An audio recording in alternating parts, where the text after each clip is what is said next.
اتنا ہی ہمارے لیے کافی تھا، بٹ اس کے کئی فضائل آتے ہیں الحمدللہ۔ سورہ نمبر 18 سورہ کہف کی جو فضیلت آتی ہے وہ یہ ہے،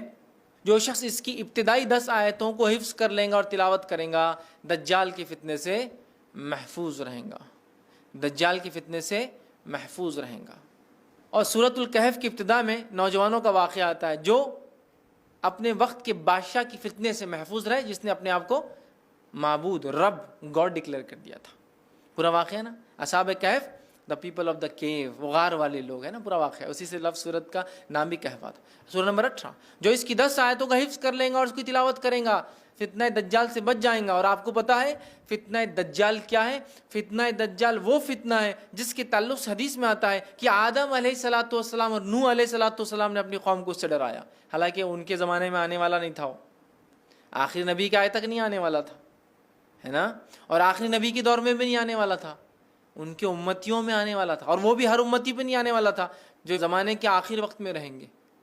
جو ایمان کے اعتبار سے بڑے کمزور ہوں گے، تو ان میں جو مضبوط ہوں گے وہ بچ جائیں گے صرف، ہے نا، ٹیسٹ ہوگا ایک طرح سے، امتحان۔ تو فتنہ دجال کا فتنہ وہ فتنہ ہے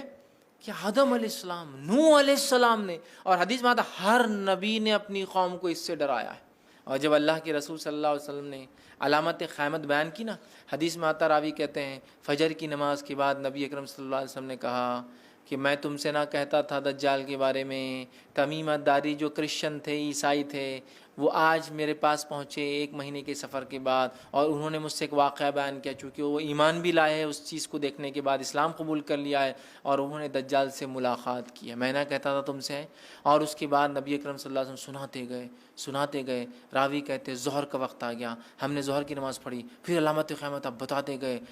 گئے، عصر کا وقت آ گیا، ہم نے عصر کی نماز پڑھی، پھر علامت قیامت بتاتے گئے، اور صحابہ کہتے ہیں جب پوری علامتیں آپ نے ہم کو دن بھر میں بتا دی تو ہم اتنے خوف زدہ ہو گئے کہ کسی جھاڑی کے پاس سے جاتے ڈر لگنا شروع ہو گیا، کسی جھاڑ کے پاس سے ڈر لگتا تھا کہ دجال نکل کے آنا جائے، اللہ اتنا ڈرا، دجال اتنی خطرناک چیز ہے۔ اور اس سے سیفٹی کے لیے صرف 10 آیتیں یاد کرنا ہے، 10 جملے، 10 سینٹنسز یاد کر لو، محفوظ۔ اب آپ بولیں گے 10 جملوں سے کیسا محفوظ ہو سکتا ہے انسان؟ ہو سکتا ہے 10 جملے کے معنی اور مفاہیم۔ ابھی تو میں کہہ رہا ہوں نا، قیامت تک قرآن اپنے عجیب و غریب معجزے دکھاتا رہے گا۔ قرآن دیکھیے، ہر نبی کو اللہ نے قوم کے پاس بھیجا، قوم ایمان بغیر معجزے کے نہیں لائی، میریکل کے، تو اللہ تعالیٰ نے اب چونکہ نبی نہیں بھیجیں گا تو ایک ایسا معجزہ میریکل قرآن بھیج دیا ہے جو ہر دور میں اپنے آپ کو معجزہ ثابت کر کے رہیں گا، ہر ایج میں ثابت کریں گا۔ نبی اکرم صلی اللہ علیہ وسلم کے زمانے میں عربی اور لغت کا ایج تھا، شاعری کا ایج تھا، قرآن نے ثابت کیا۔ اس کے بعد کے زمانوں میں فلسفوں کو لوگوں نے آگے کیا، قرآن نے ثابت کیا۔ آج سائنس اور ٹیکنالوجی قرآن ثابت کرتا ہے، کل کوئی اور دور ہوگا قرآن وہاں بھی اپنے آپ کو ثابت کرے گا۔ تو اس کی 10 آیتیں سورۃ الکہف کی، صحیح مسلم کی روایت ہے، ابو درداء رضی اللہ عنہ فرماتے اور کہتے ہیں رسول اکرم صلی اللہ علیہ وسلم فرمایا، جس نے سورہ کہف کی پہلی 10 آیتیں یاد کر لی وہ فتنہ دجال سے محفوظ کر لیا گیا۔ یاد کرو، سمجھو اس کو، اس کے معنی مفہوم پہ غور کرو، فتنہ دجال سے انشاءاللہ ہم بچ جائیں گے، ٹھیک ہے۔ اسی طرح جو ہے سورہ کہف